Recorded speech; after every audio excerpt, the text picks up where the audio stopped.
logaritm.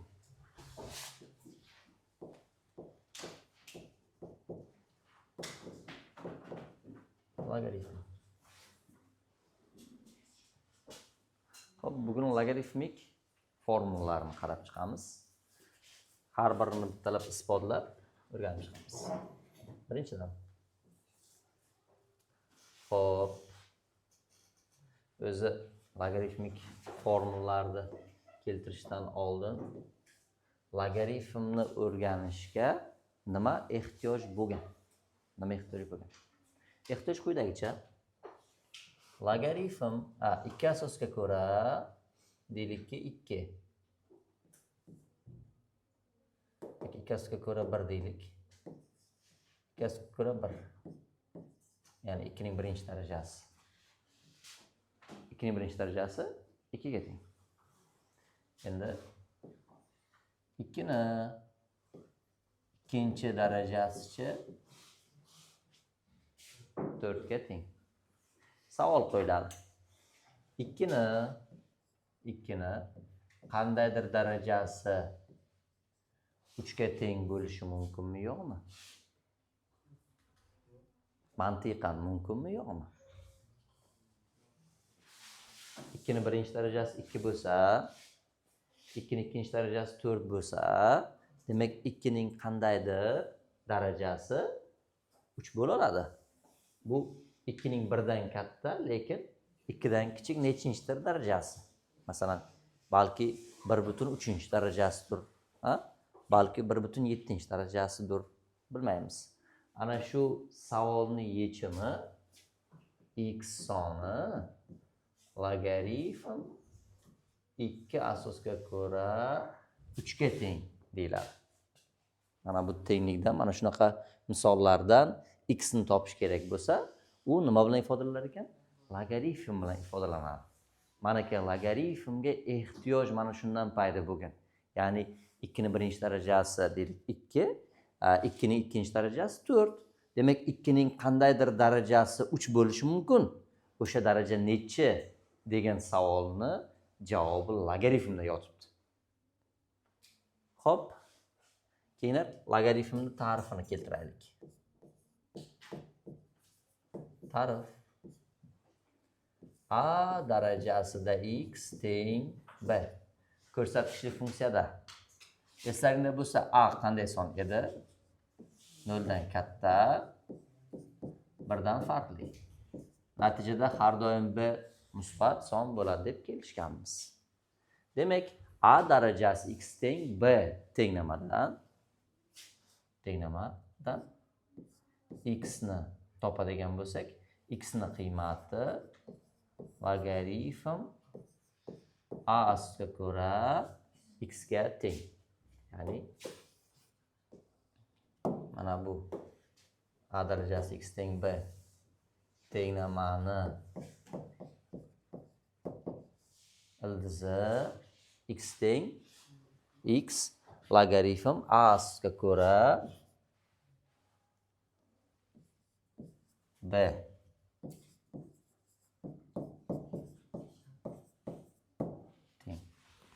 Yoki a darajasi x teng b tenglamani qanoatlantiruvchi x soniga logaritm a asosga ko'ra b deyiladi. Yozamiz. Ta'rif. A darajasi x teng b tenglikni qanoatlantiruvchi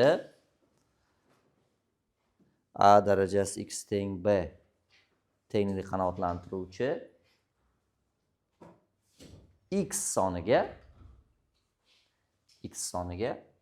logaritm a asosga ko'ra b deyiladi.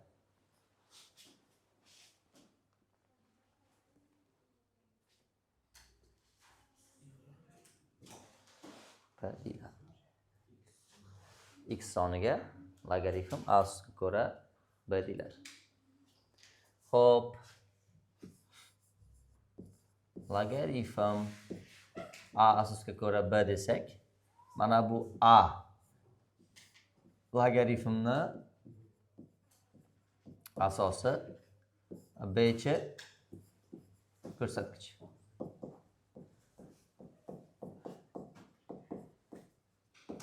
Mana ko'rsatkich. Masalan, logaritm 2 ko'ra 7 desak. Asosi nima, ko'rsatkichi nima? Asos 2, ko'rsatkichi 7. Logaritm 13 asosga ko'ra 9 desakchi, asosi 13, ko'rsatkichi 9. Logaritm 11 asosga ko'ra 8 desakchi, asosi 11, ko'rsatkichi 9. Logaritm 5 asosga ko'ra 3 desakchi, asosi 5, ko'rsatkichi 3. Agar mana bunday bo'lsa-chi, logaritm 2 asosga ko'ra deylikki 8 desak. Asosi nima, ko'rsatkichi nima? Asosi 2,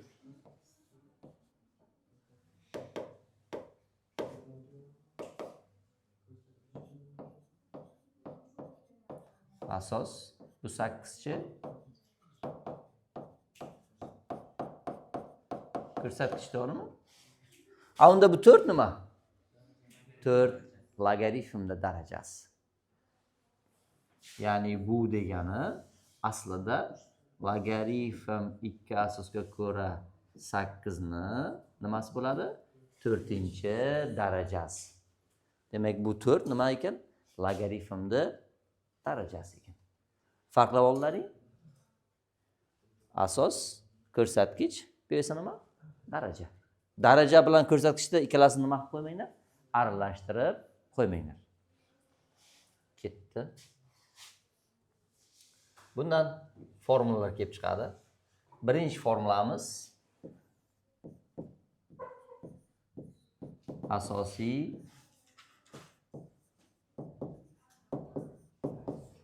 logaritmik ayniyat.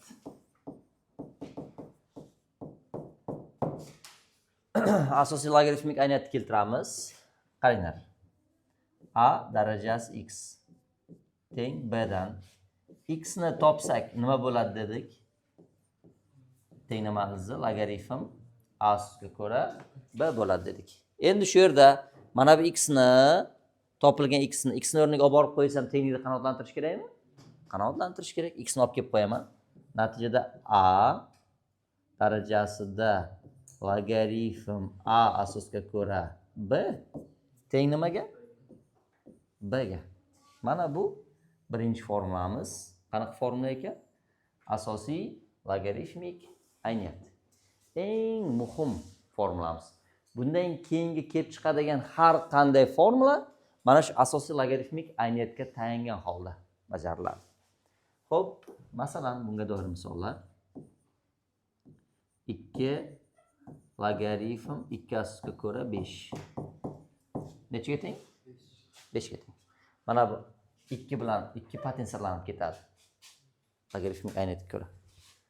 Yoki 10 logaritm 10 asosga ko'ra 7. Qiymati 7. Masalan, y darajasida logaritm y asosga ko'ra 5. Nima bo'ladi? 5. Aytgancha logaritmda ba'zi qisqartmalar bor. Qanday? Masalan, logaritm 10 asosga ko'ra x ni, masalan, 10 asosga ko'ra x ni, undan keyin lg x deb yozishimiz mumkin. 10 logaritm deb o'qiladi mana lg. Asosda nima bor? 10 bor. Birinchi qisqartmamiz.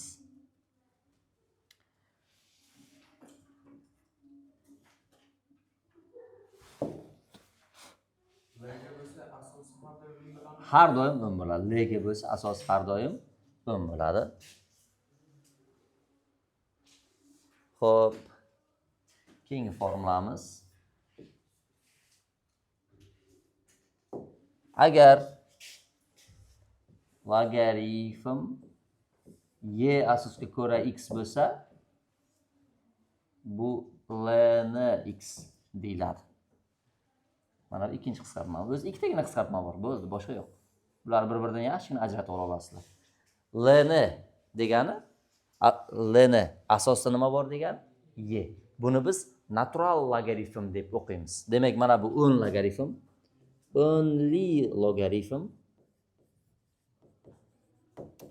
10li logaritm deb o'qiymiz. Buni esa natural logaritm. N'ni ko'rsalaring, N'ni ko'rsalaring. Natural logaritm. G'ni ko'rsalaring, only logaritm deymiz. Endi bu asosiy logaritmik ayniyatdan keyingi formulalarni birma-bir keltirib boshlayman. Ikkinchi formulamiz.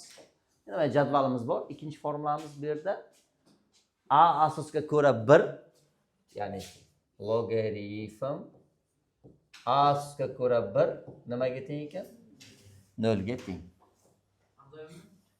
Albatta. Hozir buni isbotlaymiz. Isbot a darajasi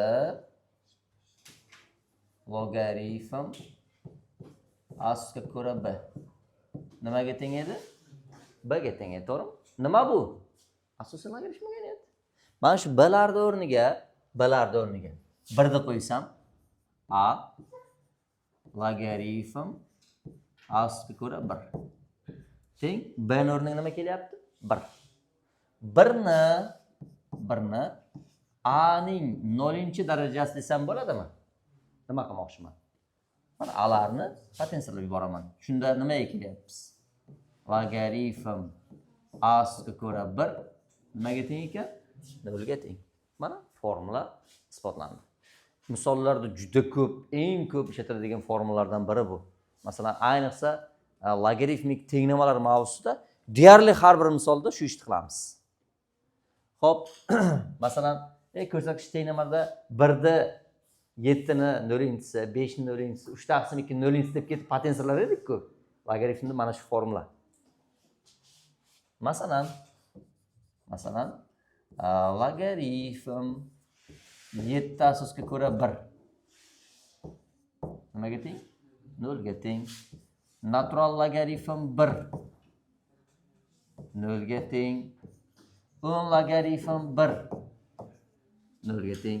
Xullas, logaritmda ko'rsatkichi 1 bo'ldimi? Aniq qiymati nimaga teng ekan? 0 ga teng. Uchinchi formulamiz a asosga ko'ra a nimaga teng? 1 ga teng. Ya'ni logaritm a asosga ko'ra a nimaga teng? 1 ga teng. Asosi ham ko'rsatkichi ham bir xil bo'lsa, qiymati necha bo'lar ekan? 1 bo'lar ekan. Buni ham isbotlashda asosiy logaritmik ayniyatdan foydalanaman. A logaritm a asosga ko'ra b teng b edi, to'g'rimi?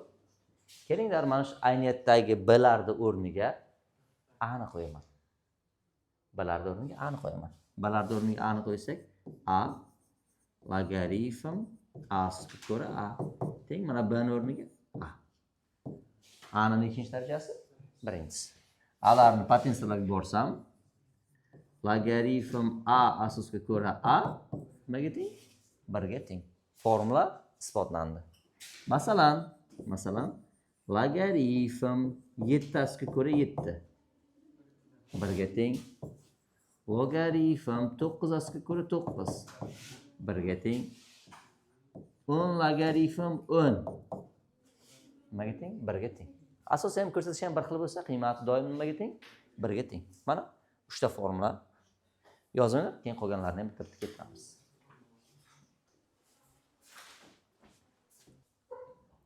Umuman olganda, shogirdlar, mana bu narsa bor-ku. A 0 dan katta teng emas 1, b 0 dan katta. Bu logaritmda aniqlanish sohasi. Asosi 0 dan katta 1 dan farqli. Ko'rsatkichimiz ham musbat bo'lsin degan narsa bu logaritmning asosi.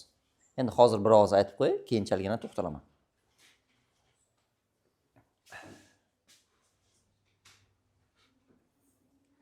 Xo'p, qani 4-formulamiz nima ekan?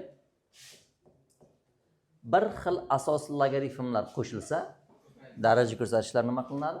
Ko'paytiriladi. Ya'ni logaritm asga ko'ra b plus logaritm asga ko'ra s bo'lsa, bir xil asosiy sonlar qo'shilsa, darajalar ko'paytirilib, logaritm a asosga ko'ra b ko'paytirilgan s bo'ladi. B ko'paytirilgan s. Xo'p. Buni isbotlaylik. Isbotlashda asosiy logaritmik ayniyatdan foydalanaman. A logaritm asga ko'ra b nimaga teng? B ga teng. Agar a logaritm asga ko'ra s bo'lsa, s ga teng bo'lar edi. Kelinglar, ushbu sistemani qo'shib yuboraylik. Qo'shib yuborsak nima o'zgaradi?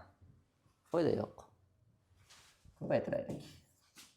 Ko'paytirib yuborsam a logaritm asga ko'ra b ko'paytirilgan a logaritm asga ko'ra s teng b ko'paytirilgan s. Bir xil asosiy sonlar ko'paytirilsa, daraja ko'rsatkichlar qo'shiladi. A logaritm asga ko'ra b plus logaritm asga ko'ra s teng bs. bs. Kelinglar, mana shu bs ni asosiy logaritmik ayniyatga ko'ra qanday yozsam bo'ladi? A logaritm a asosga ko'ra bs desak bo'ladi. Bular potensiyalanib ketsa bs ni beradi-ku. Mana asosiy logaritmik ayniyat faqat b ni o'rniga bs kelyapti. Endi shu yerda bir xil asosiy logaritmlarni shunagina potensiyalarga yuborsam, nima kelyapmiz? Logaritm asga ko'ra b logaritm asga ko'ra s. Logaritm a asga ko'ra b s bo'lyapti.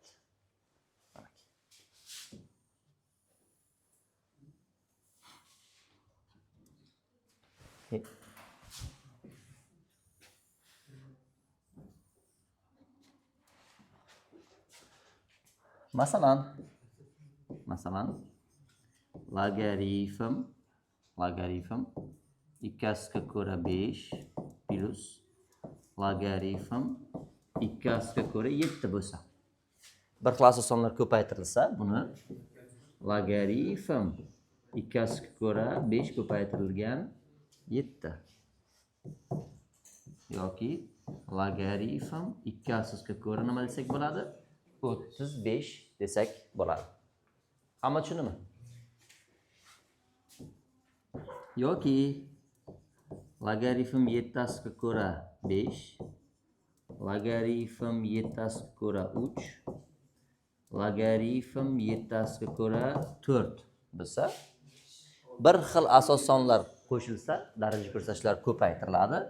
Logaritm 7 ko'ra birdan 60 deb qo'ysam bo'ladimi? Ha, bo'ladi.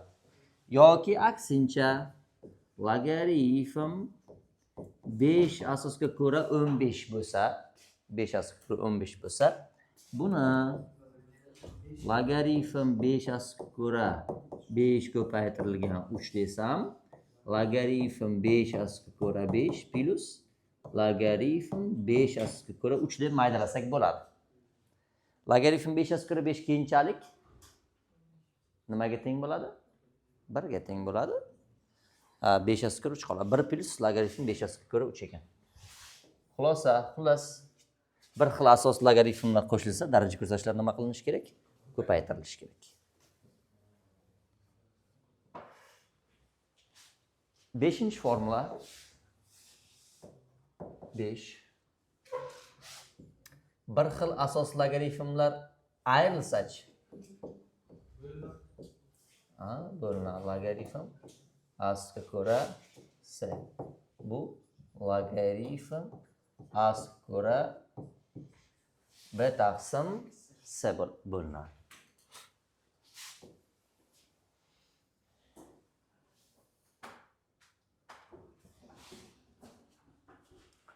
Demek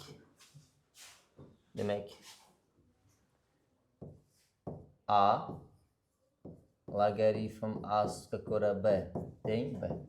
Asosiy logaritmik aynyapti. Olganda mana bu yerda bor-ku, shuni o'zidan foydalanaveraman. Mana shu.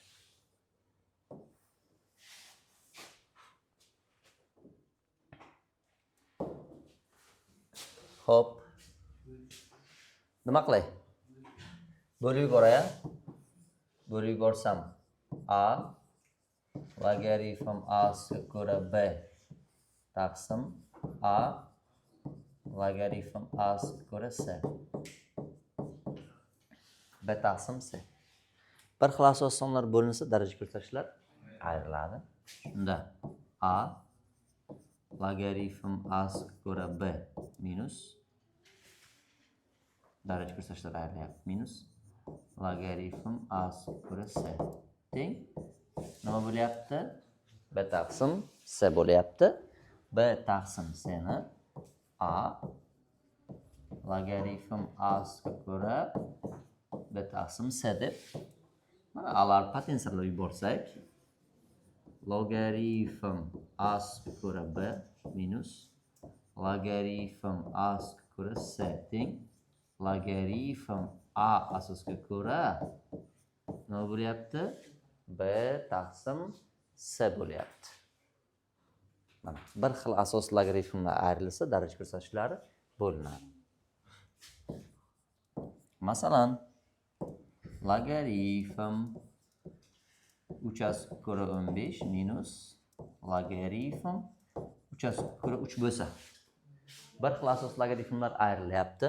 Demak, daraja ko'rsatkichlar bo'linadi. Logaritm 3 asosga ko'ra 15 taqsim 3.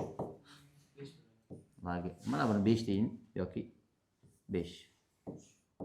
Logaritm 3 asosga ko'ra 3 qolyapti. Nimaga teng bu? 1 ga teng. Keyingi misol. Logaritm 9 asosga ko'ra 45 minus logaritm 9 asosga ko'ra 15 bo'lsin. Ularni ayirish kerak bo'lsa, bir xil asosiy logaritmlar ayrilsa, daraja ko'rsatkichlar bo'linadi. Logaritm 45 taqsim 15. Asos nechi? 9. Shunda logaritm 9 asosga ko'ra nima qolyapti? 3 qolyapti. Logaritm 5 asosga ko'ra 7, logaritm 5 asosga ko'ra 3 minus logaritm 5 asosga ko'ra 8.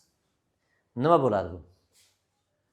Bir xil asosiy logaritmlar qo'shilsa, darajalar ko'paytiriladi, bo'linsa ayriladi. Umuman olganda logaritm 5 asosga ko'ra 7 ko'paytirilgan 3 taqsim 8 bo'lyapti.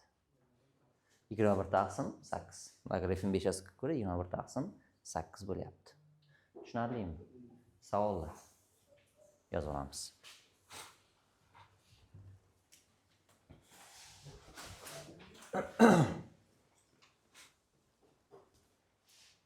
Keyingi misolimiz, formulamiz. Logaritmda ko'rsatkichning darajasi oldiga nima bo'lar ekan? Ko'paytirish.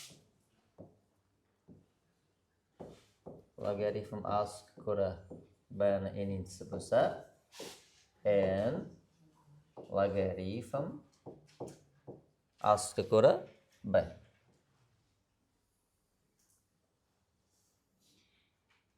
Logaritm ko'rsatkich darajasi oldiga nima bo'tdi? Ko'paytirish bo'tdi. Buni isbotlaylik. Isbotlashda yana asosiy logaritmik ayniyatdan kelaman. A logaritm Asga ko'ra B teng nimaga? B ga, to'g'rimi?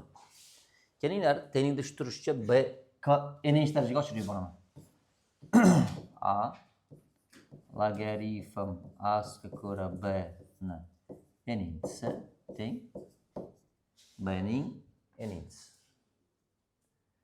Xo'p, darajaning darajasi bo'lsa, daraja ko'rsatkichlar ko'paytiriladi. A ni n ko'paytirilgan logaritm Asga ko'ra B inchisi teng bni n'inchi darajasini asosiy logaritmik ayniyatga ko'ra a logaritm a ustiga ko'ra bni n'inchi darajasi desak bo'ladi. Alarni potensiallab yuborsam nima qolyapti bizda? Logaritm a ustiga ko'ra bni n'inchisi n ko'paytirilgan logaritm a asosiga ko'ra b. Mana logaritmni ko'rsatishning darajasi oldiga ko'paytirish o'tadi. Eng kerakli formulalardan biri desa ham bo'ladi. Masalan, logaritm 2 asosiga ko'ra 8 hisoblash kerak. Logaritm 2 asosiga ko'ra 8 imiz aslida bu logaritm 2 asosiga ko'ra 2 ni kubi. 3 logaritm 2 asosiga ko'ra 2 bo'lsa, logaritm 2 asosiga ko'ra 2 imiz 1. Javob nechaga teng? 3 ga teng. Xo'p, logaritm 5 asosiga ko'ra 625 bo'lsa-chi? Bu logaritm 5 asosiga ko'ra 5 ning 4-inchisi. 4 ko'paytirilgan logaritm 5 asosiga ko'ra 5. 1 bo'lsa, natija nimaga teng? 4 ga teng. Logaritm 3 asosiga ko'ra 729. Bu logaritm 3 asosiga ko'ra 3 ning 6-inchisi. 6 logaritm 3 asosiga ko'ra 3 bo'lsa 6 bo'ladi javob. Xo'p, sekin-sekin tezlashtiraverasizlar hisob kitoblarni. Masalan, logaritm 6 asosiga ko'ra 36 bo'lsa 2. Logaritm 2 asosiga ko'ra 4 bo'lsa 2. 25 asosiga ko'ra 5 asosiga ko'ra 25 bo'lsa-chi? 2. Xullas, logaritmlarni hisoblashda bu formuladan yaxshi foydalanamiz. Keyingi 7-formulamiz nima? Logaritmning asosiy darajasi oldiga nima o'tadi? Bo'lishib o'tadi. 8-formulamiz esa ko'rsatkichning darajasi oldiga bo'lishib o'tadi, asosiy darajasi ko'rsatkichning darajasi oldiga ko'paytirishib o'tadi, asosiy darajasi bo'lishib o'tadi. 7-8-formulalarni hozircha qo'yib turamiz. 9-formula. 9-formula bir asosdan boshqa asosga o'tish formulasi. Mana shuni isbotlayin. Bu formula yordamida qolgan ikkita formulani ham isbotlab beraman. Demak, bir asosdan boshqa asosga o'tish formulamiz qanday? Logaritm a asosiga ko'ra b ni logaritm s asosiga ko'ra b taqsim logaritm s asosiga ko'ra a deymiz. Bu bir asosdan boshqa asosga o'tish formulasi.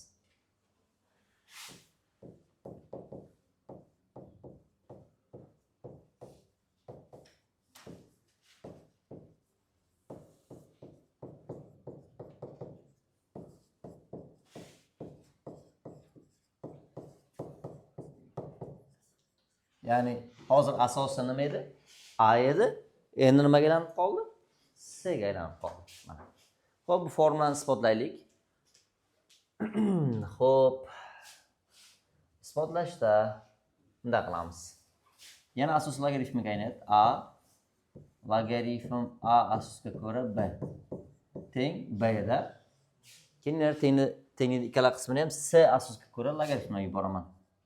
Logaritm s asosiga ko'ra a logaritm a asosiga ko'ra b teng logaritm s asosiga ko'ra b. Endi logaritmni ko'rsatkichini oldiga nima o'tadi dedik? Ko'paytirish o'tadi dedik. Ko'paytirish qilib o'tkazsam logaritm a asosiga ko'ra b ko'paytirilgan logaritm s asosiga ko'ra a teng logaritm s asosiga ko'ra b. Xo'p, s asosiga ko'ra a bo'lishib o'tadigan bo'lsa logaritm a asosiga ko'ra b teng logaritm s asosiga ko'ra b taqsim logaritm s asosiga ko'ra nima bo'lyapti? A bo'lyapti.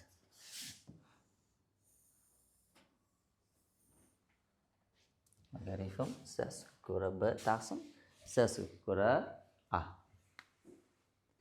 Bir asosdan boshqa asosga o'tish formulasi. Qanday vaziyatlarda foydalanamiz buni? Masalan, logaritm 2 asosga ko'ra 3 bo'lsa. Mana shu logaritm 2 asosga ko'ra 3 ni asosini deylikki 5 qilmoqchi bo'lsam. Endi shakl almashtirish ko'proq kerak bo'ladi.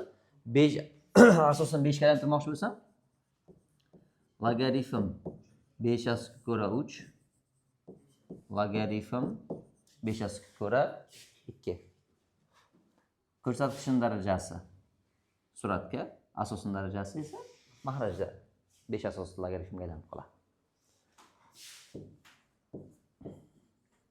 Logaritm 7 asosga ko'ra 9 ni qaysi asosga o'tmoqchisizlar? Masalan, 3. 3 asosga keltirsak, logaritm 3 asosga ko'ra 9 taqsim logaritm 3 asosga ko'ra 7. 3 asosga ko'ra 9imiz 2 taqsim logaritm 3 asosga ko'ra necha bo'lyapti? 7 bo'lyapti. Logaritm ne yozsamchi? 10 logaritm 5 ni 2 asosga keltirmoqchiman. 2 asosli logaritmga. Qanday bo'ladi? Logaritm 2 asosga ko'ra 5 taqsim logaritm 2 asosga ko'ra nima bo'ladi? 10. Chunki asos nima? 10da. Mana. Xo'p, ana endi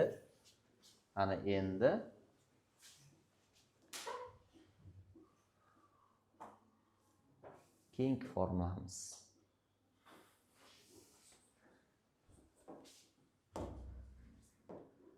Logaritmni asosning darajasi oldiga bo'lish, ko'rsatkichning darajasi oldiga ko'paytirishib o'tadi. U 8-formula. Mana 7 desam 8-formula mana bu yerda. Logaritm a ni n'inchisi asosga ko'ra b ni m'inchisi bo'lsa, ko'rsatkichning darajasi ko'paytirishib o'tadi. Buni o'rgandik. Endi asosning darajasi nima bo'lib o'tadi deyapti? Bo'lish. Shunda m taqsim n logaritm asosga ko'ra b. Bu ham eng muhim formulalardan biri. Eng ko'p ishlatamiz. Xo'p, isbotlaylik. Xo'p, isbotlashda bunday qilaman. Logaritm a ning n'inchisi asosga ko'ra b ning m'inchisi. To'g'rimi? Xo'p, kelinglar shuni bir asosdan boshqa asosga o'tish formulasidan boshqa asosga o'taman. S asosga o'tib olaman. S asosga ko'ra o'tsam logaritm S asosga ko'ra b ning m'inchisi taqsim logaritm S asosga ko'ra a ning n'inchisi. Endi logaritmda ko'rsatkichning darajalari nima bo'ladi deganmiz? Oldiga ko'paytirishib tushadi. Shunda m logaritm S asosga ko'ra b n logaritm S asosga ko'ra a. Xo'p, m taqsim n ko'paytirilgan logaritm S asosga ko'ra b taqsim logaritm S asosga ko'ra a. Bu bir asosdan boshqa o'tish formulasiga ko'ra nimani beradi? Logaritm a asosga ko'ra b. Yana orqaga qaytarib edim. Bu darajalar oldiga nima o'tgan? Ko'rsatkichning darajasi oldiga ko'paytirish, asosning darajasi oldiga bo'lishib o'tgan. Mana. Shundan logaritm 9 asosga ko'ra 2 bo'lsa, demak logaritm 3 kvadratimi oldiga nima o'tadi? Bo'lish. 1 taqsim 2 ko'paytirilgan logaritm 3 asosga ko'ra 2. Xolos, asosini darajasini oldiga nima qilib o'tkazasizlar? Bo'lish qilib o'tkazasizlar. Asosini darajasi oldiga bo'lish bo'lib o'tadi. Xo'p. Masalan, logaritm 49 asosga ko'ra deylikki 81. Soddalashtirish kerak bo'lsa, bu logaritm 7 kvadrati 3 4-inchisi. 4 ko'paytirish, 2 esa bo'lish. Logaritm 7 asga ko'ra 3. Demak 2 logaritm 7 asga ko'ra 3ligiga kelamiz. Mana. 9 ta formula bo'ldimi? Chunki mana bu 1 taqsim mana bu asosini shunchaki bo'lish qilib 1 taqsim n bo'lib o'tadi degani ham bitta formula. Endi mana shu formula ichida asosi oldiga bo'lishib o'tadi degan formula ham bor. Ya'ni 9 ta formula ketdi. 10, 11, 12. Yana 3 ta formulamiz qoldi. Yozib olasizlarmi? Yozib olinglar. Keyingi formulamiz nima ekan? Logaritmda asosi bilan ko'rsatkichni o'rni almashtirsak, 1 taqsim bo'lar ekan, surat bilan mahrajni almashtiramiz. Xo'p, buni 10-formula bo'ladimi?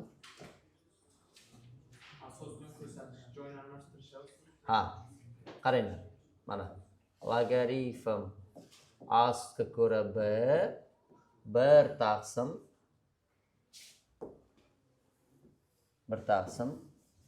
logaritm b asga ko'ra a.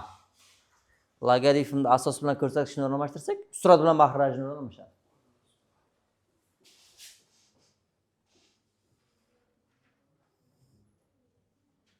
Mana shunday.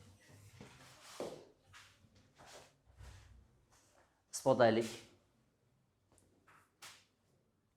Asosiy logaritmik ayniyat a logaritm asga ko'ra b teng b. Xo'p. Kelinglar, shuni a asosga ko'ra logaritmda yuborsam nima bo'ladi? B asga ko'ra logaritmdan qulayroq ekan. Logaritm b asga ko'ra logaritmni aytman. Logaritm b asosga ko'ra a logaritm asga ko'ra b teng logaritm b asga ko'ra bu yerda o'zi nima bor? B bor. Ikki tarafini ham logaritm b asga ko'ra keltirib oldim. Logaritm blar potensialga yuborsak yana o'ziga qaytadi. Xo'p, bilamizki, logaritmda ko'rsatkichning darajasi oldiga nima o'tadi? Ko'paytirishib o'tadi. Logaritm a asga ko'ra b logaritm b asga ko'ra a teng b asga ko'ra b nimaga teng? 1 ga teng. Xo'p, shu yerda logaritm asga ko'ra b miz 1 taqsim logaritm b asga ko'ra a.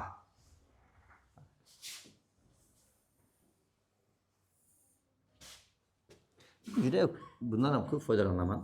Masalan, logaritm 2 asga ko'ra 3 ni xohlasam 1 taqsim logaritm 3 asga ko'ra 2 deb olamiz. Kerak bo'lsa. Logaritm deylik 10 logaritm 5 bo'lsa-chi? 10 logaritm 5 bo'lsa. 1 taqsim logaritm 5 asga ko'ra 10. Xo'p, natural logaritm 3 bo'lsa-chi?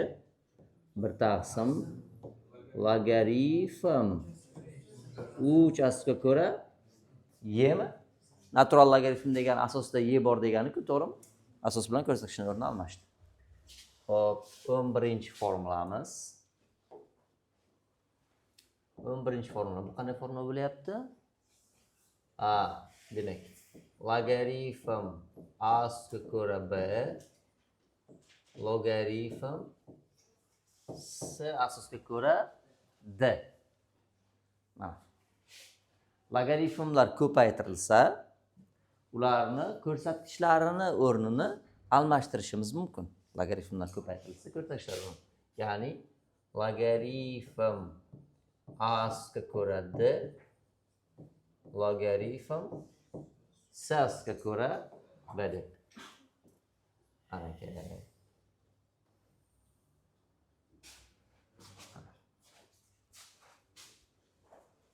Isbotlaylik. isbotlashda endi yo'llari ko'p.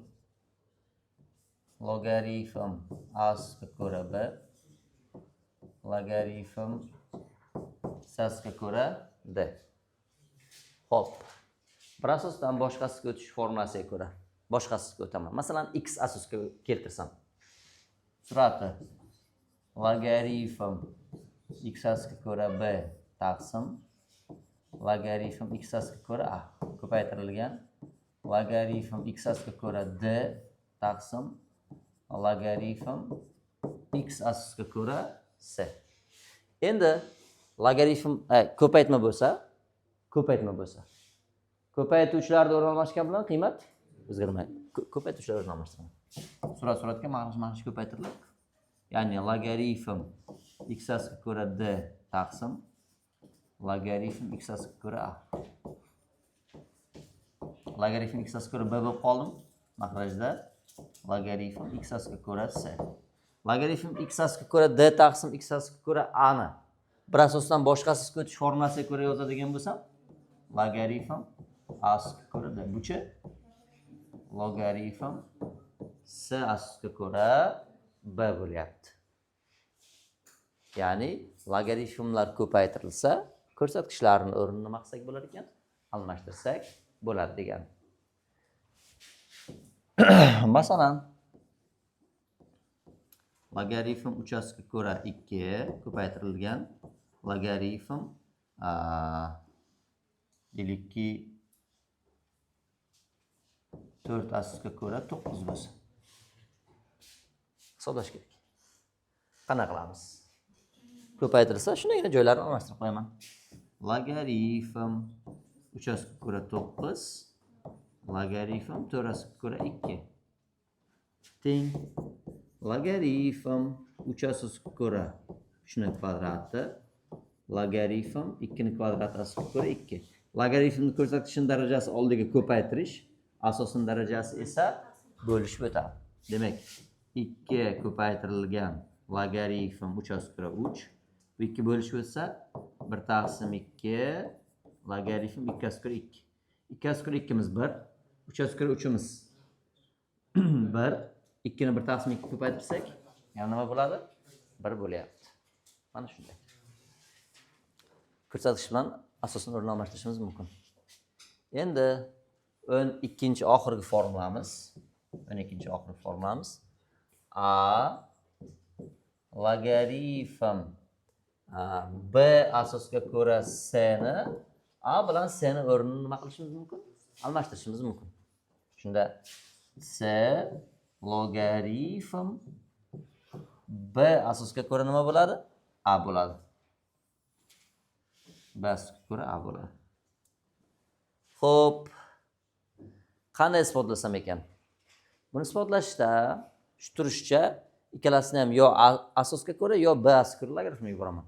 Masalan, a asosga ko'ra logaritmni yuborsak, logaritm a asosga ko'ra a logaritm b ni singlisi teng logaritm a asosga ko'ra s logaritm b asosga ko'ra a. Oldiga ko'paytirish o'tadi. Logaritm b asosga ko'ra s logaritm a asosga ko'ra a logaritm b asosga ko'ra a logaritm a asosga ko'ra s. Xo'p, mana bu yerda a asosga ko'ra a 1 deb beradi, b asosga ko'ra s. A bilan s ni o'rnini almashtirsak, a asosga ko'ra a 1 deb bersa, b asosga ko'ra s qoladi. Logaritm b asosga ko'ra s teng logaritm b asosga ko'ra s. Demak, tengligimiz to'g'ri. Keltirib chiqarmadimda, mana bu tenglikni to'g'riligini ko'rsatib qo'ydim. Bo'ladimi? Isbot kiradi. Demak, masalan, 2 logaritm 3 asosga ko'ra 5 bo'lsa, masalan, kerak bo'lsa, agar 5 logaritm 3 asosga ko'ra 2 deb yozib olsang bo'ladi. Asos bilan logaritmni ko'rsatkichni o'rinlarini nima qilsa bo'lar ekan? Almashtirsa bo'ladi degan ma'noda kelyapti. Tushunarli? Mana 12 ta formula. Yozib oling, keyin davom etamiz.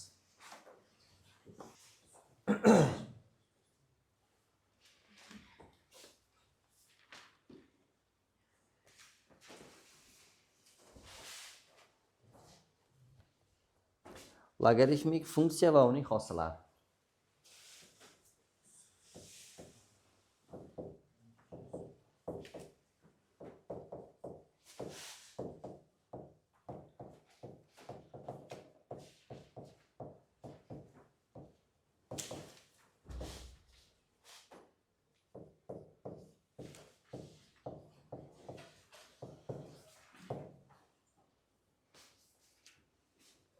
Xo'p.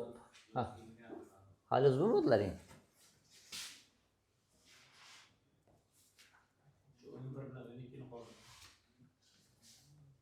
Umr bilan 12 mana va. Ha bo'lmasa shart-shart yozinglar, birdan to'liq funksiyani o'tamiz. Deylikki ishni bunday boshlayman. Yozib bo'ldilar. Yozib bo'lding. Birinchidan y teng logaritm deylikki a asosga ko'ra x deylik. Mana logaritmik funksiya.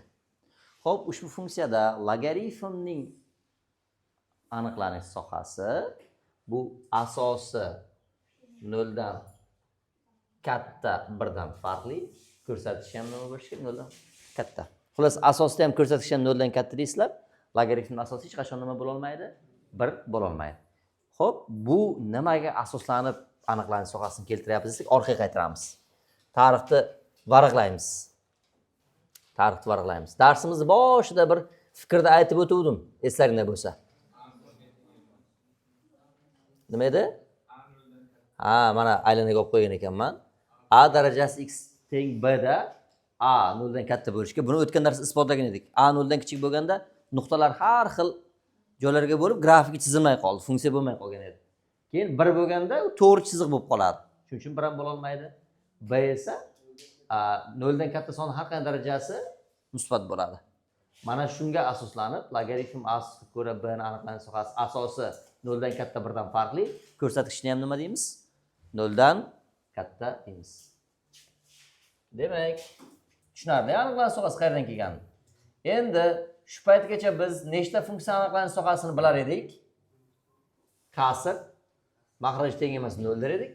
Kvadrat ildiz, ya'ni juft darajali ildiz kelganda ildizosidagi ifoda katta yoki teng 0 der edik. Ikkita funksiya aniqlanish sohasini qarab yurganmiz shu paytgacha. Mana bugundan boshlab ular 3 ta bo'ladi. Logaritm aniqlanish sohasi ham qo'shiladi. Demak, logaritm aniqlanish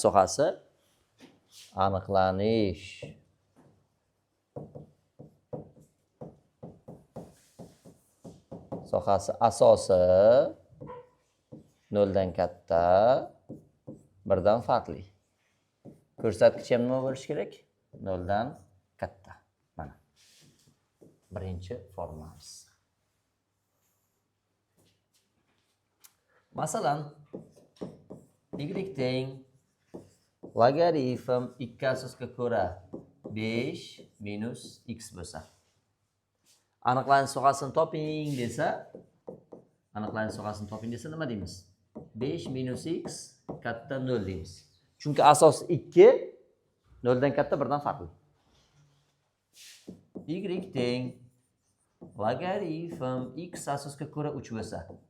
Aniqlanish sohasi so'ralsa, x 0 dan katta, va nima bo'lishi kerak? 1 dan farqli. Endi men tengsizlik yechish o'rgatayotganim yo'q, shuning uchun tengsizliklarni yechmayapman.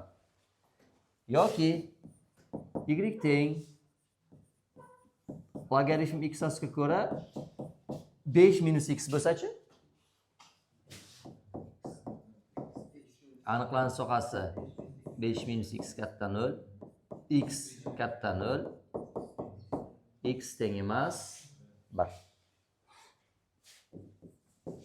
Keyingi misol. Logaritm x plus 7 asosga ko'ra x kvadrat minus 3x plus 5. Aniqlanish sohasini toping. X kvadrat minus 3x plus 5 katta 0. X plus 7 katta 0. X plus 7 teng emas 1. Uchta shart bir vaqt bajarilsa, sistema. Mana shartlar kiritsalaring, logaritmda aniqlanish sohasi kelib chiqadi. Endi qiymatlar sohasiga to'xtalishim kerak. Qiymatlar sohasini topish uchun esa grafikni o'rganganimiz ma'qul. Grafigi.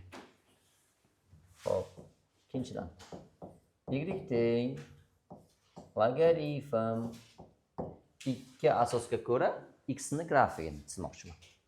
Endi bilasizlar, har doim grafik berishda x erkli o'zgaruvchiga qiymatlar beramiz, y erksiz o'zgaruvchi hosil bo'ladi. Biz funksiyani tarifi ham shunday-ku. Qanaydir amalga bog'liq holda x o'rniga qiymat berganimda nimadir algoritm orqali y hosil bo'laverishi. X, y. X o'rniga 1 deb bersak, 2 asosga ko'ra 1. 0.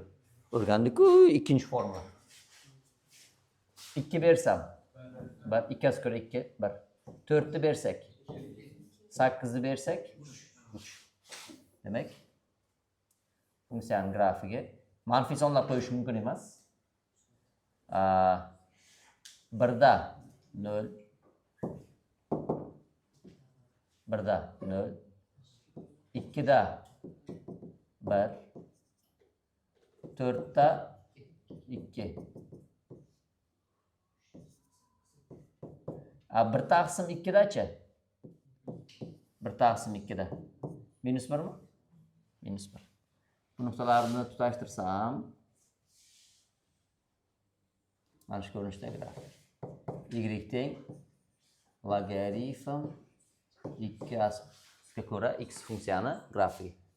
Y teng x ni grafigi mana bunday edim. Y teng x ni grafigi nisbatan nima bo'lyapti? Teskari funksiya bo'lyaptimi? Y teng x ga nisbatan simmetrikda. Qaranglar, mana. Mana bu 2 darajasi x ni grafigi. Mana bu y teng x to'g'ri chiziq. Y teng x to'g'ri chiziqqa nisbatan shunday qatlasam, logaritm. Demak, logaritmning teskari funksiyasi 2 darajasi x, 2 darajasi x teskari funksiyasi logaritm. Tushunarlimi? Mana teskari funksiyada bu.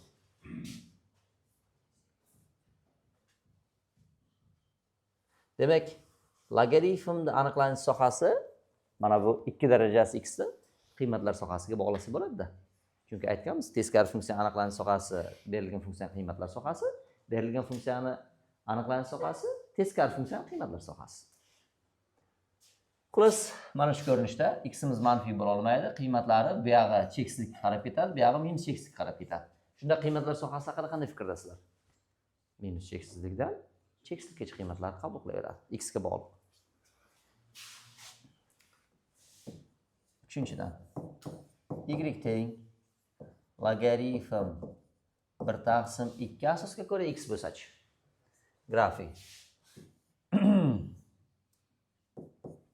X, y. X'im 1 taqsim 4 bo'lsa 2 bo'ladi. 1 taqsim 4 da 2. 1 taqsim 2 da 1. 0 da 0 berolmaymiz. 1 da 0, 2 da minus 1, 4 da minus 2. Funksiyaning grafigi. Hop, 1 da 0, minus 1 da yo'q, shoshmanglar. 1 da 1 taqsim 4 da 2, 1 taqsim 2 da 1, 0, 2 da minus 1, 3, 4 da minus 2.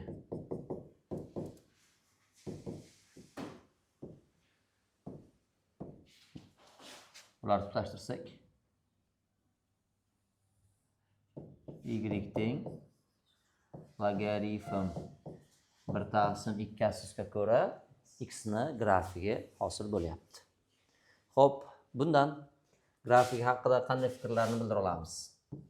Y teng logaritm asosga ko'ra x ni grafigi. Birinchidan aniqlanish sohasini keltirdim. Meni qayta keltirib o'tmayin. Birinchidan. Xo'p, mana bu logaritm 2 asosga ko'ra x'imiz o'suvchi, bu esa nima bo'lyapti? Kamayuvchi bo'lyapti. ya'ni asos birdan katta bo'lsa o'suvchi, asos 0 bir orada bo'lsa-chi kamayuvchi. Demak, asos A birdan kattada o'suvchi, A 0,1 da kamayuvchi. Mana bu o'suvchi bo'lyapti. Bu esa kamayuvchi bo'lyapti. Endi bular oddiy xulosalar bo'lyapti. Aniqlanish sohasini keltirdik. Qiymatlar sohasi minus cheksizlik. Mana bu yerda bir e'tibor berishim kerak bo'lgan, keyinchalik ishlatishimiz kerak bo'ladigan bir xossa bor. Bu nima? Bu qarang. Mana bu asos birdan katta. Asos birdan katta bo'lganda, ko'rsatkichi ham birdan katta bo'lsa musbat, ko'rsatkich 0,1 oralida bo'lganda-chi manfiy.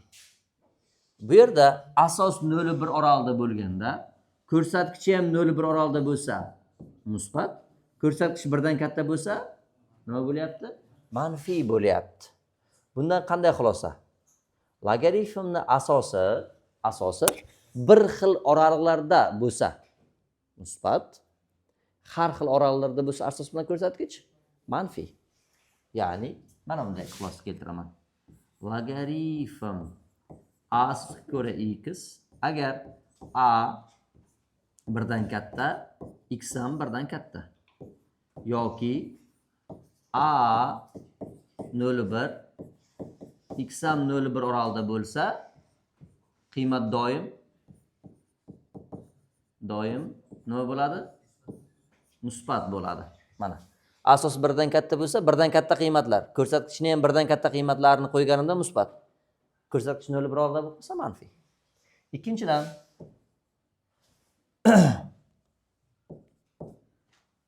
logaritm a ko'ra x nima bo'lishi mumkin? Doim manfiy bo'lishi mumkin. Qachonki asosi birdan katta bo'lganda, ko'rsatkichi 0,1 oralig'ida, asosi 0,1 oralig'ida bo'lganda ko'rsatkich nima bo'lishi kerak? Birdan katta. Mana. Asos 0,1 oralig'ida bo'lsa, ko'rsatkich birdan katta bo'lganda manfiy, ko'rsatkichlar birdan katta bo'lganda manfiy. Asos 0,1 oralig'ida bo'lganda, ko'rsatkich ham 0,1 oralig'ida bo'lganda musbat bo'lib qolyapti. Xullas, asos bilan ko'rsatkich har xil oralig'larda bo'lsa manfiy, asos bilan ko'rsatkich bir xil oralig'larda bo'lsa doim musbat. Masalan, nima demoqchiman? Logaritm 0,7 asosga ko'ra 0,9 qanday son desa? Musbat son deymiz. Logaritm 2 asosga ko'ra 3 qanday son desa? Musbat son deymiz. Lekin logaritm 0,9 asosga ko'ra 72 qanday son desa? Manfiy. Asos bilan ko'rsatkich har xil oralig'ida bo'lsa manfiy, asos bilan ko'rsatkich bir xil oralig'larda bo'lsa musbat bo'lyapti. Eng kerakli xossalardan biri bugungi darsda. Yozib olasizlar. Amnodagi misol.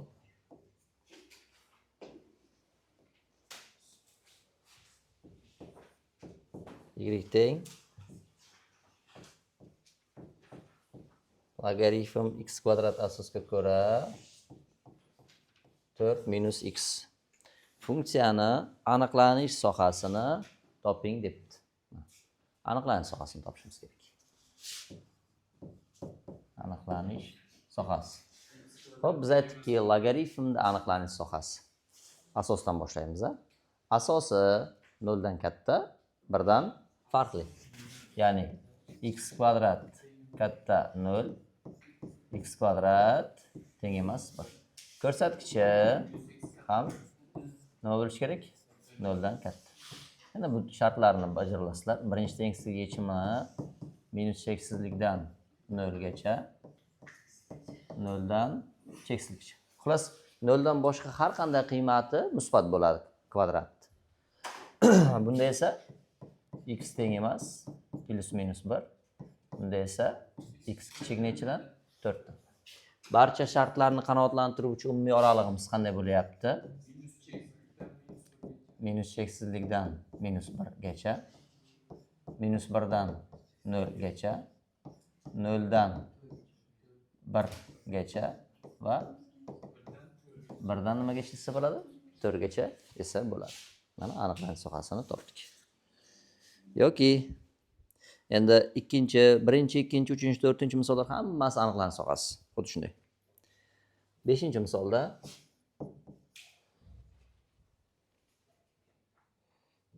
y teng 10 logaritm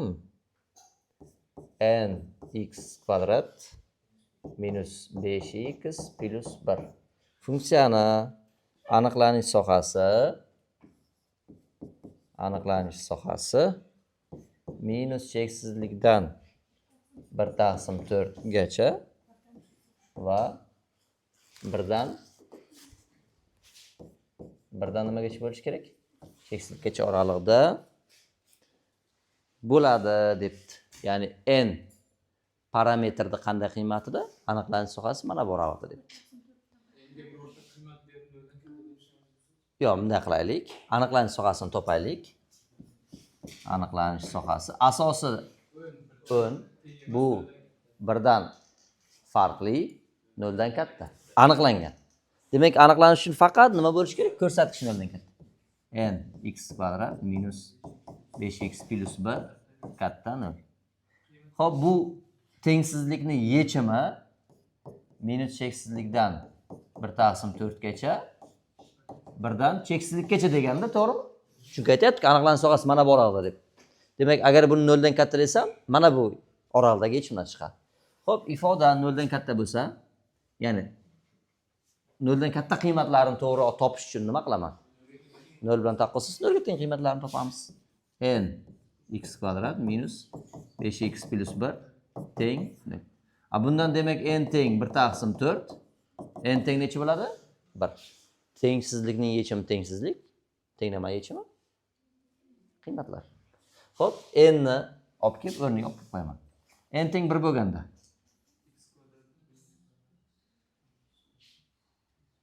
n emas bu. X aniqlanish sohasi edi. X teng 1, x teng 1/4. Xohlasalaring 1/4 ni, xohlasalaring 1 ni. Agar n dan tashqari yana birorta noma'lum berilganda, ikkalasini ham qo'yar edim. Hozir bittasi yetarli. Masalan, 1 ni qo'ysam. n 1 kvadrati 5 ko'paytirilgan 1 plus 1 tengmi? n teng necha ekan? 4. N teng 4 bo'lganda aniqlanish sohasi mana shu oralig'ida. Xohlasalaring tekshirib ko'ringlar. Y teng 10 logaritm 4x kvadrat minus 5x plus 1. Aniqlanish sohasi sifatida mana buni 0 dan katta deymiz. 0 dan katta desak, yechimlari 1 u 1/4. 0 ni qo'ysak musbat. Demak, 0 ni qo'ysak musbat bo'lyapti, musbat, manfiy, musbat. Demak, bizga ikkita musbat oralig'imiz mana bu bo'lyapti. Minus cheksizdan 1/4 gacha, 1dan cheksizlikgacha bo'ladi. Mana endi qiymatini topdik. Bunday usuldan tengsizliklarni isbotlash mavzusida ham ko'p foydalangan edik. Tushunarli bo'ldimi yo'qmi bu? Ha? Tushunarlimi? Keyingi misolimiz 7. Y teng minus logaritm 5 ko'ra x. Funksiyaning grafigi koordinatalar tekisligining qaysi choraklaridan o'tadi debdi. Endi funksiyaning grafik koordinator tekisligining qaysi chorakdan o'tadi desa, grafikni tasvirlash kerak-da. Xo'p, minusdan logaritm 5 ko'ra x grafikini tasvirlay olamizmi? Endi logaritm 5 ko'ra x ni tasvirlashni o'rgandik, lekin minuslikni o'rganganimiz yo'q-da. Ya'ni grafikni chizishga minus xalaqit berib turibdi.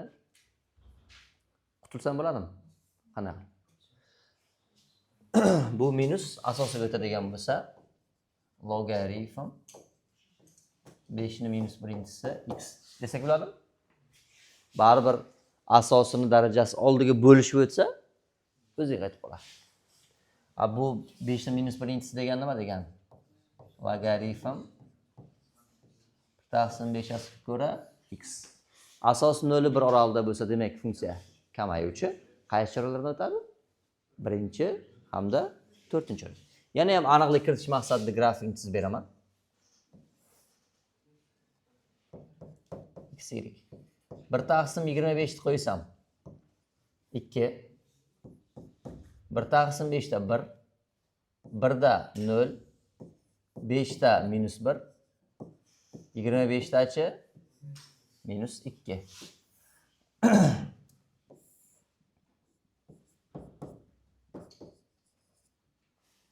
Qiymatlar 1 taqsim 25 da 2.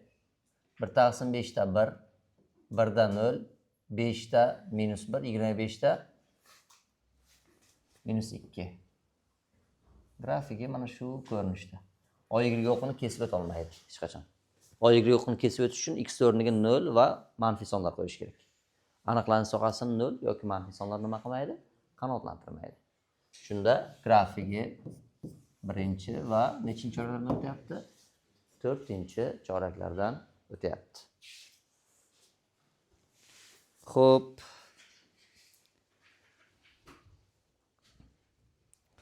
Sakkizinchi misol. Funksiyani juft yoki tog'ligini aniqlash kerak. Orasidan juft funksiyani topishimiz kerak. Xo'p, funksiyani juft yoki tog'ligini qanday aniqlaymiz? X o'rniga minus x qo'yamiz. Agar x o'rniga minus x ni qo'ysak, yana funksiya o'z o'rniga qaytsa, demak juft. Agar x o'rniga minus x ni qo'ysak, minus oldiga chiqib, funksiyani o'zi qolsa, tog' funksiya. Agar umuman funksiyada ishoralar o'zgarib ketsa, juft yoki tog' aytolmaymiz. Masalan, endi birinchi, ikkinchi, uchinchilarni tekshirishni bilasizlar. Men faqat 4 bilan 5 ni ko'rsatib beraman. Y teng. Y 4 teng. Logaritm 3 asosga ko'ra 4x plus 2. X o'rniga minus x ni qo'ysam, funksiyani qiymati qanday o'zgaryapti? Logaritm 3 asosga ko'ra minus 4x plusdan nima bo'lyapti? 2 bo'lyapti. Xo'p, bu funksiyamiz juftmi, tog'mi? Ha, juft ham emas, tog'. Chunki ko'rinish umuman nima qilib qoldi? O'zgarib qoldi. Minus chiqmadi ham, minusni yutmadi ham. Na tog', na juft deyman.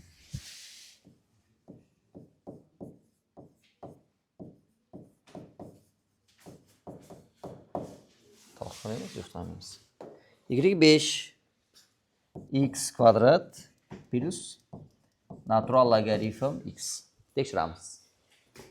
X o'rniga minus x ni qo'ysak, f(at) minus x teng. Minus x ni kvadrat. O'nlimi, naturalmi farqi yo'q. Mana o'nli bo'lsa o'nli. Minus x plus 10 logaritm minus small x. Xo'p, qaranglar. Kvadrat minusni yutib yuboradi. X kvadrat. Modul ham minusni yutib yuboradi. X o'rniga minus x qo'yganida funksiyani ko'rinishi nima qilmadi? O'zgarmadi. Demak, bu funksiyamiz qanday funksiya? Juft funksiya. Qolgan 4 tasini tekshirishni bilasizlar. O'zing bajara olsalar. Savollar. Yozib olamiz.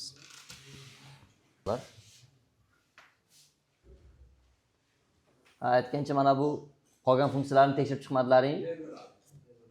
Da bo'lyaptimi? Yaxshi. 9-misolda grafikni tasvirlaysizlar. 10-misolda aniqlanish sohasini toping debdi. Qanday mana shu 10-misolda 10-misolda y teng ildiz osti 8 minus x taqsim 10 logaritm x minus 1. Qaranglar. Qanday funksiyalardan iborat?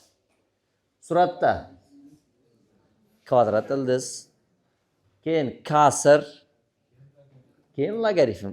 3 ta funksiya ham bor. Demak, uchala funksiyani ham aniqlanish sohasini qarab chiqamiz. Birinchi kvadrat ildiz aniqlanishi uchun Kvadrat ildizosidagi ifoda katta yoki teng 0. Kasr aniqlanish uchun kasrning mahraji teng emas 0. Endi logaritm aniqlanish uchun ko'rsatkichi nima bo'lishi kerak? 0 dan katta. Endi 10 logaritm bo'lgani uchun asosiga qaramadik. Chunki asos 10 birdan farqli, 0 dan katta. Sistemani bajarilasizlar. Xo'p, 11-misol.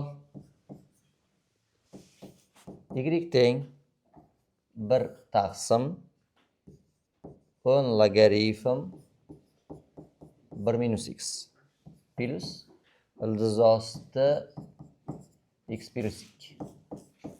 Aniqlanish sohasi. Yana kvadrat ildiz aniqlab kelyapti. Kvadrat ildiz aniqlanishi uchun ildizosidagi ifoda nima bo'lishi kerak? Katta yoki teng, nomanfiy. Kasr aniqlanish uchun mahraj teng emas. Shuni qanday yechasizlar? Natural logaritm 1 deb potensialga borasizlarda. Keyin ko'rsatkichda 1 minus x kelgani uchun nima bo'lishi kerak? 0 dan katta. Asosiga nimaga qaramayapmiz? Natural logaritm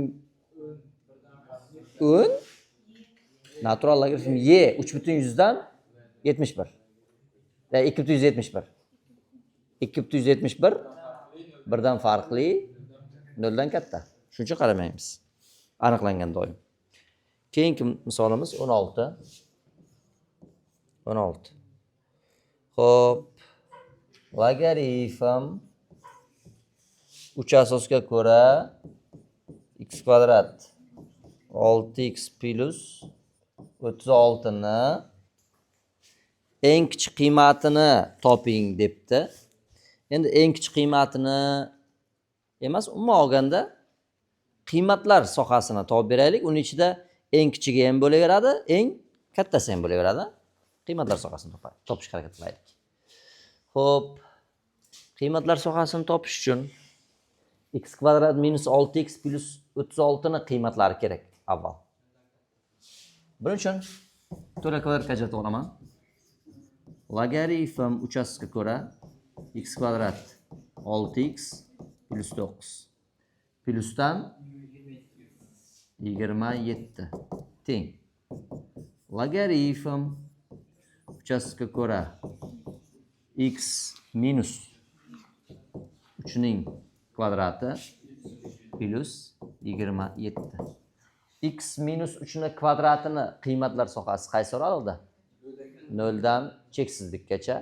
0 dan cheksizlikkacha sonlarga 27 ni qo'shsak, 27 dan cheksizlikkacha. Logaritm 3 asosga ko'ra 27 dan 27 dan nimagacha bo'lyapti? Cheksizlikkacha. Bu degani logaritm 3 asosga ko'ra 27, logaritm 3 asosga ko'ra cheksizlik teng. 3 asosga ko'ra 27 miz 3, chunki 3 ning kubida. Buni esa tushundingmi? Qayerdan keldi 3?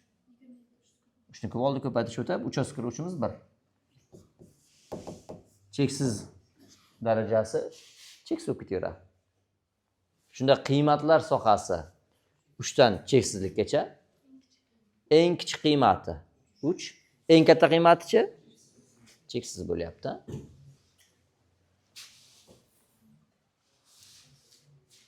Davom etamiz. Endi shu uyga vazifalarda aksariyat qismi aniqlanish sohasini toping deb beradi.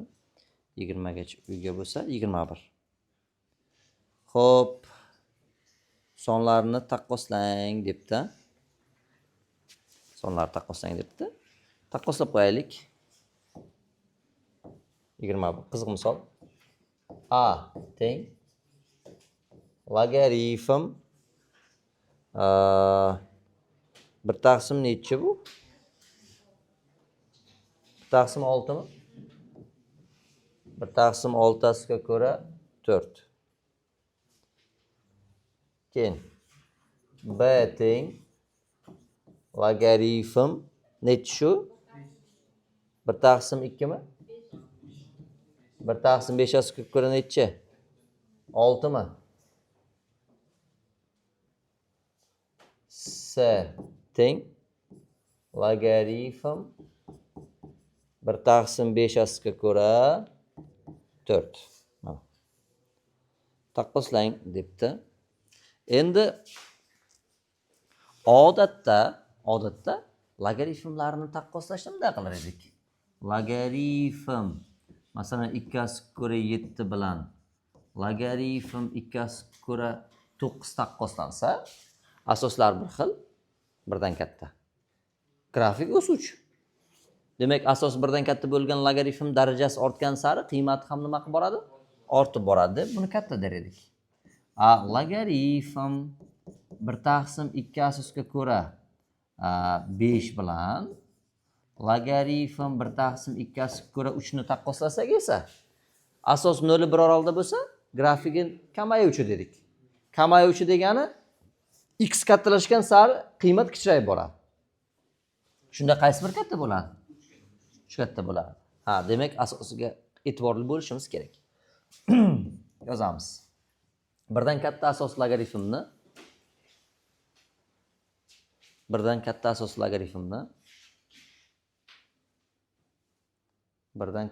logaritmni darajasi oshgani sari qiymati ham ortib boradi.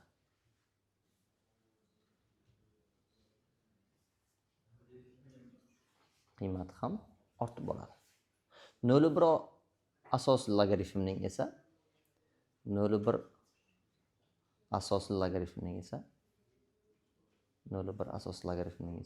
darajasi ortgan sari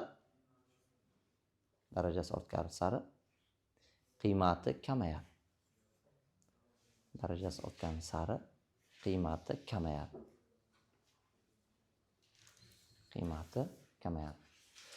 Mana ikkinchi. Chunki A birdan katta bo'lganda o'suvchi, A 0-1 oralida bo'lsa kamayuvchi. Mana kamayuvchi. Xo'p, yana bitta xossamiz bor. Agar bu ham muhim. Agar A B ga yaqin. A B ga yaqin sonlar bo'lsa.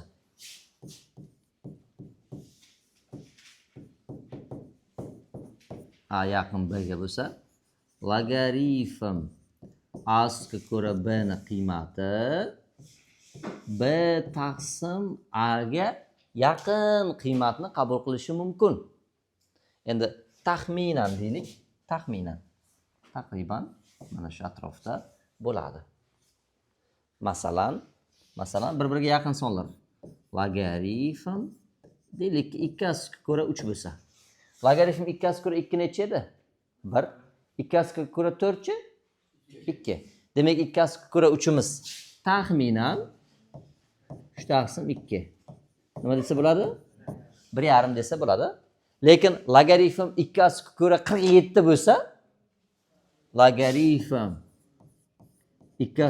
47 bo'lsa, buni taxminan qiymatini bu usulda nima qilib bo'lmaydi? Hisoblab bo'lmaydi. Chunki 2 bilan 47 bir-biriga yaqin sonlar emas. Demak, mana bu misolni shu xossadan foydalanib taqqoslamoqchiman. Birinchi navbatda, mana minuslardan qutulsak, 6 ni minus birinchisi oldiga ko'paytirish o'tadida minus logaritm 6/4 4. Taxminan minus 4/6 bo'lyaptimi? 2/3. Bunda ham 5 ni minus birinchisi oldiga bo'lishib o'tsa minus logaritm 5/6. Bu minus 6/5. Minus oldiga bo'lishib o'tsa minus logaritm 5/4 minusdan 4/5. Endi 4 asosga ko'ra, mana 5/4, 5/6, 6 asosga ko'ra 4 bular bir-biriga yaqin sonlar bo'lgani uchun shu formuladan foydalandik. Aks holda mana unaqa uzoq qiymatlar bo'lsa, bunday qilib bo'lmaydi. Endi taxminan qiymatlarni ham topaylik. 2/3 degani minusdan 0,5 davrida 6da, to'g'rimi? 4 davrida 6. Bu esa minus 1,2 mi? Buchi minus 0,8. O'sish tartibida yozish kerakmi, kamayishmi?